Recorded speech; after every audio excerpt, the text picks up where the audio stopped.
Assalamualaikum warahmatullahi wabarakatuh. Di sini, saya perwakilan dari kelompok 3 akan mempresentasikan mengenai perkembangan bahasa Indonesia.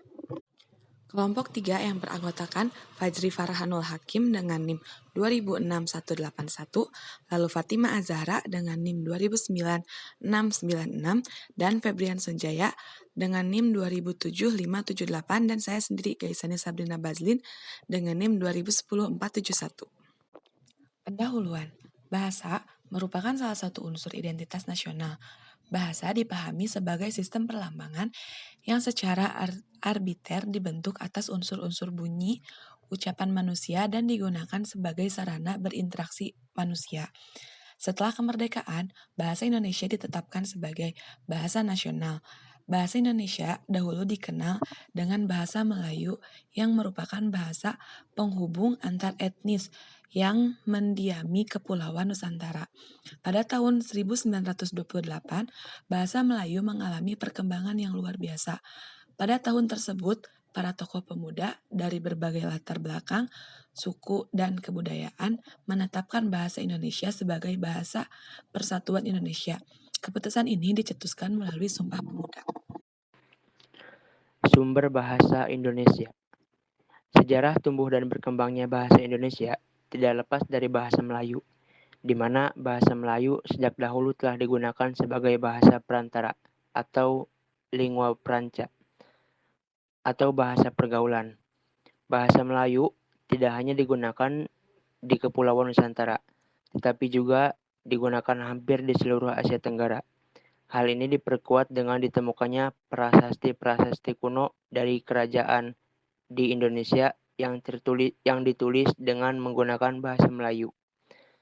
Dan pada saat itu, bahasa Melayu telah berfungsi sebagai bahasa kebudayaan, yaitu bahasa buku-buku yang berisi aturan hidup dan sastra.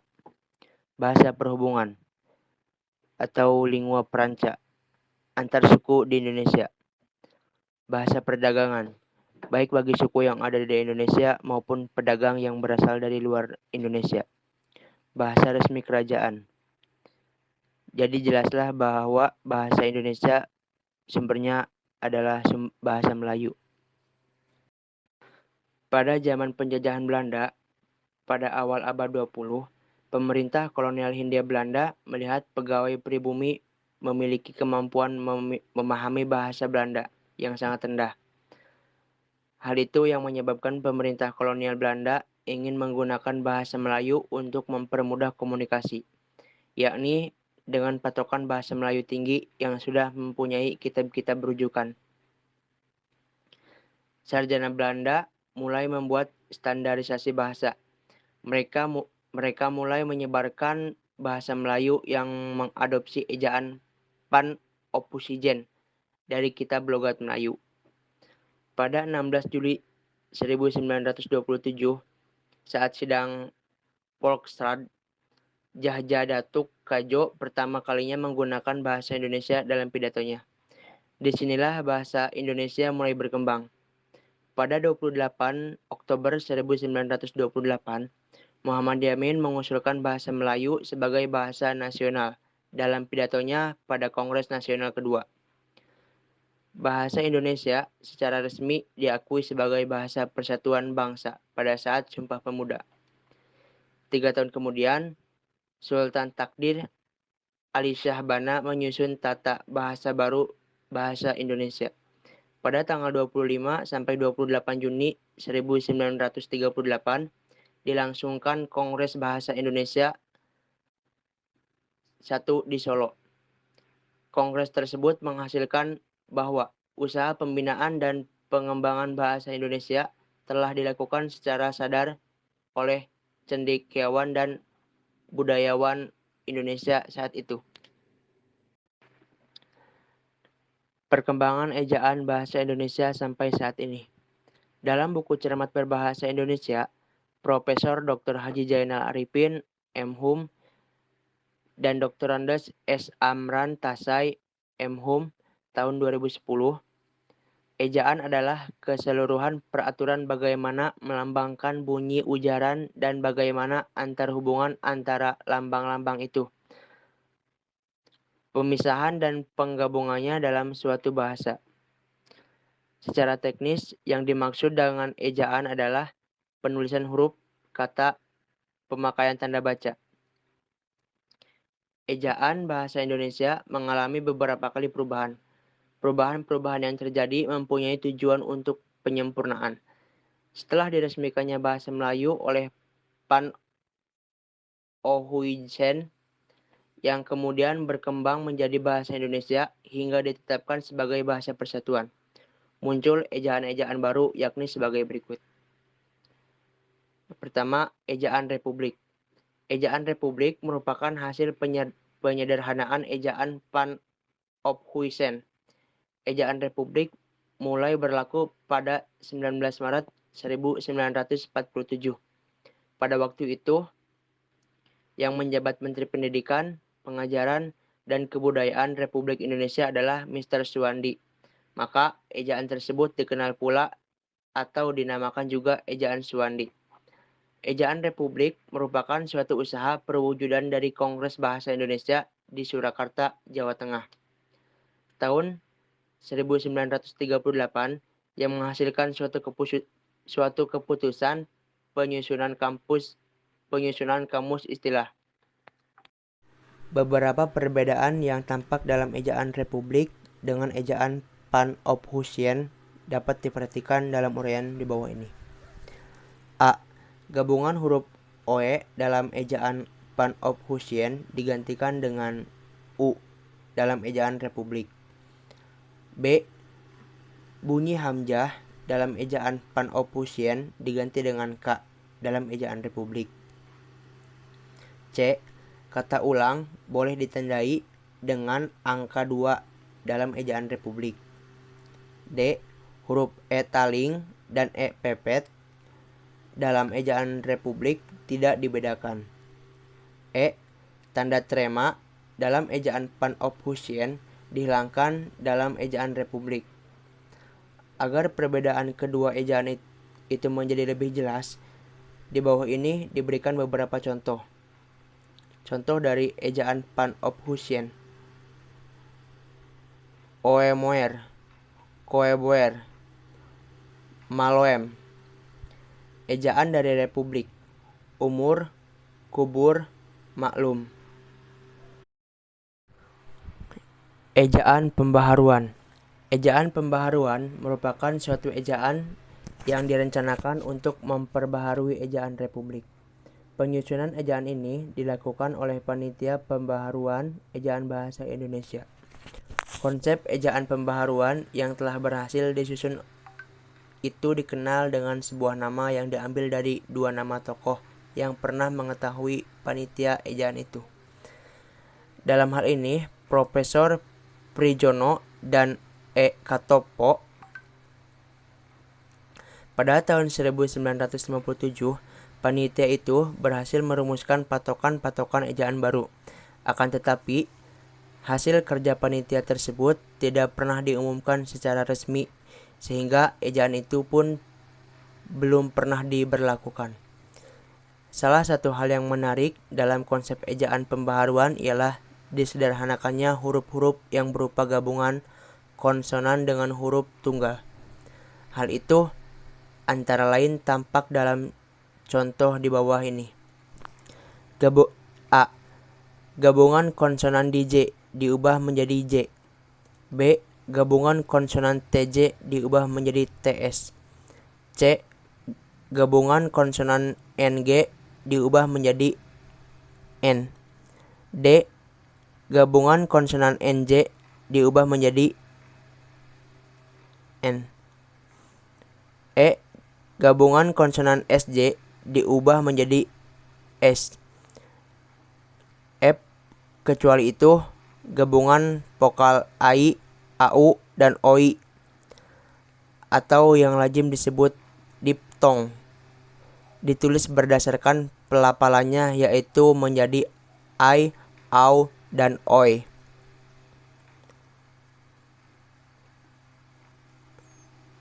EYD, santai, gulai, harimau, kalau, amboy. Ejaan pembaharuan.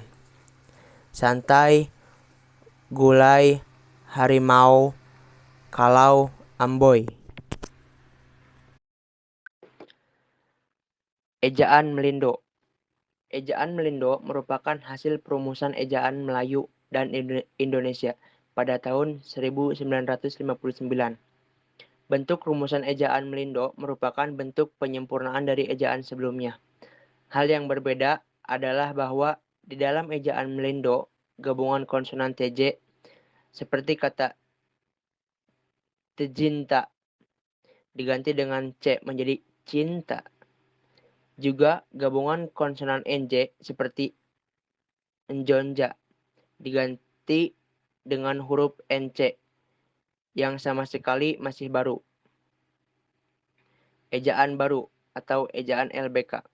Ejaan baru pada dasarnya merupakan lanjutan dari usaha yang telah dirintis oleh panitia ejaan Malindo. Panitia itu berhasil merumuskan suatu konsep ejaan yang kemudian diberi nama ejaan baru. Perubahan yang terdapat pada ejaan baru atau ejaan LBK yaitu A. Gabungan konsonan DJ diubah menjadi J. EYD, remaja, jalan. Ejaan baru, remaja di jalan. B. Gabungan konsonan TJ diubah menjadi J. EYD, cakap, baca. Ejaan baru, tejakap, tejipta. C. Gabungan konsonan NJ diubah menjadi NY. EYD, sunyi, nyala. Ejaan baru, sunji, njala. D. Gabungan konsonan SJ diubah menjadi SY. EYD, syarat, isyarat. Ejaan baru, sejarat, isjarat. Gabungan konsonan CH diubah menjadi KH. EYD, makhluk, ikhlas. Ejaan baru, makhluk, ikhlas. Lalu yang kelima ada ejaan Indonesia yang disempurnakan. Pada pidato kenegaraan untuk memperingati Hari Ulang Tahun Kemerdekaan Republik Indonesia yang ke-27, 17 Agustus 1972, diresmikanlah pemakaian ejaan baru untuk bahasa Indonesia oleh Presiden Republik Indonesia. Tahun 1972, ejaan tersebut dikenal dengan nama Ejaan Bahasa Indonesia yang disempurnakan. Ejaan Bahasa Indonesia yang disempurnakan ini merupakan penyederhanaan serta penyempurnaan ejaan Suwandi atau ejaan Republik yang dipakai sejak Maret 1947. Beberapa kebijakan baru yang ditetapkan di dalam EYD, yakni seperti di bawah ini. Yang pertama, perubahan huruf, yaitu yang ejaannya jika, lalu EYD jika. Ejaannya akhir, EYD-nya akhir. Lalu yang kedua ada huruf F, V, dan Z yang merupakan unsur serapan dari bahasa asing diresmikan pemakaiannya. Misalnya khilaf, fisik, valuta, universitas, dan hazanah. Lalu yang ketiga ada huruf Q dan X yang lazim digunakan dalam bidang ilmu pengetahuan tetap digunakan. Misal pada kata furqon dan senon. Lalu yang keempat ada penulisan di sebagai awalan dibedakan dengan di yang merupakan kata depan. Sebagai awalan, di ditulis seringkali dengan unsur yang menyertainya. Sedangkan di sebagai kata depan ditulis terpisah dari kata yang mengikutinya. Awalan dicuci, kata depan di sekolah. Awalan di latar, kata depan di tanah. Lalu yang kelima ada kata ulang ditulis penuh dengan mengulang unsur-unsurnya. Angka 2 tidak digunakan sebagai penanda perulangan. Misalnya, anak-anak bukan anak 2, bermain-main, bukan bermain. Bersalam-salaman bukan bersalam duaan. Secara umum, hal-hal yang diatur dalam EYD adalah sebagai berikut. 1. penulisan huruf termasuk huruf kapital dan huruf miring. Kedua, penulisan kata. Ketiga, penulisan tanda baca. Keempat, penulisan singkatan atau akronim. Kelima, penulisan angka dan lambang bilangan. Keenam, penulisan unsur serapan. Yang keenam, ada ejaan bahasa Indonesia. Masyarakat yang kritis trans mendesak Badan Pengembangan dan Pembinaan Bahasa Indonesia untuk segera merevisi pedoman EYD, sehingga muncul PUEBI sebagai bentuk jawaban atas kritikan yang diterima. Perubahan yang dilakukan oleh Badan Pengembangan dan Pembinaan Bahasa Indonesia ini berlandaskan Peraturan Menteri dan Kebudayaan RI Nomor 50 Tahun 2015. EBI dibentuk atas dasar EYD sebelumnya. Hanya saja, pada EBI terdapat penambahan-penambahan aturan dalam penulisan. Perbedaan ejaan bahasa Indonesia dengan ejaan yang disempurnakan yang dapat terlihat adalah sebagai berikut. Yang pertama, penambahan huruf vokal diftong. Pada EYD, huruf diftong hanya 3, yaitu ai, au, dan oi. Sedangkan pada EBI, huruf diftong ditambah 1, yaitu ei. Misalkan pada kata geser dan survei. Lalu yang kedua, penggunaan huruf kapital. Pada EYD tidak diatur bahwa huruf kapital digunakan untuk menulis unsur julukan, sedangkan dalam EBI, unsur julukan diatur dan ditulis dengan awalan huruf kapital. Yang ketiga, penggunaan huruf tebal. Dalam EYD, fungsi huruf tebal ada 3, yaitu menuliskan judul buku, bab, dan semacamnya. Menghususkan huruf serta menulis lema atau sublema dalam kamus. Dalam EBI, fungsi ketiga dihapus. Lalu ada pertemuan rutin yang dilaksanakan setiap 5 tahun sekali oleh pemerintah dan para pakar bahasa dan sastra Indonesia untuk membahas perkembangan bahasa Indonesia. Pertemuan rutin ini dinamakan Kongres Bahasa Indonesia. Oleh karena dengan adanya Kongres Bahasa Indonesia menjadi lebih kompleks kosakatanya, menjadi lebih mantap dalam membakukan kata atau dalam penyerapan bahasa asing. Berikut ini Kongres Bahasa Indonesia yang sudah dilaksanakan. Yang pertama, Kongres Bahasa Indonesia 1. Kongres pertama dilaksanakan di Kota Solo, Jawa Tengah, yakni pada tanggal 25 hingga 28 Juni tahun 1938. Lalu, Kongres Bahasa Indonesia 2 dilaksanakan di Kota Medan, Sumatera Utara pada 28 Oktober hingga 1 November 1954. Lalu Kongres Bahasa Indonesia 3 dilaksanakan di Ibu Kota Jakarta pada 28 Oktober hingga 2 November 1978. Lalu Kongres Bahasa Indonesia 4 diselenggarakan di Jakarta dari 21 hingga 26 November 1983.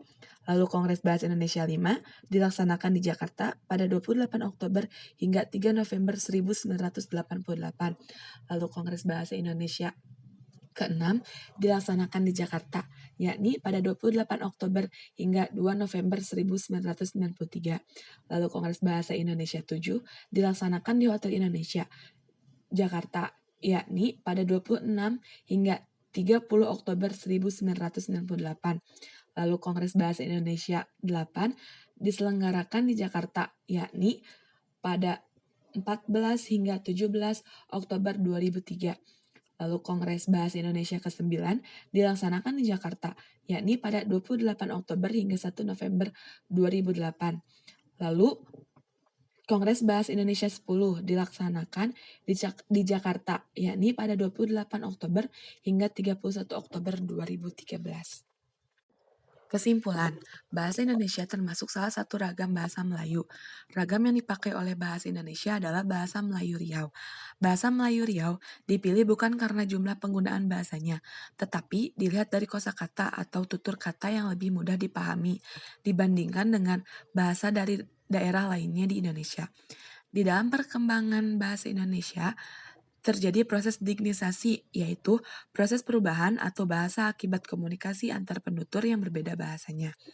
Namun, pada saat era reformasi masuk ke Indonesia, bahasa Indonesia sedikit tergeser karena adanya bahasa asing yang muncul dan mereka menganggap bahwa tidak perlu lagi belajar bahasa Indonesia karena sudah sering mengucapkannya. Didukung pula oleh kemerosotan moral yang ditandai tindakan kekerasan dan juga karena pengaruh globalisasi. Sekian yang dapat saya sampaikan. Mohon maaf jika banyak kekurangan, dan jika ada yang ingin ditanyakan, langsung saja komen di bawah ya teman-teman. Billahi taufiq wal hidayah. Wassalamualaikum warahmatullahi wabarakatuh.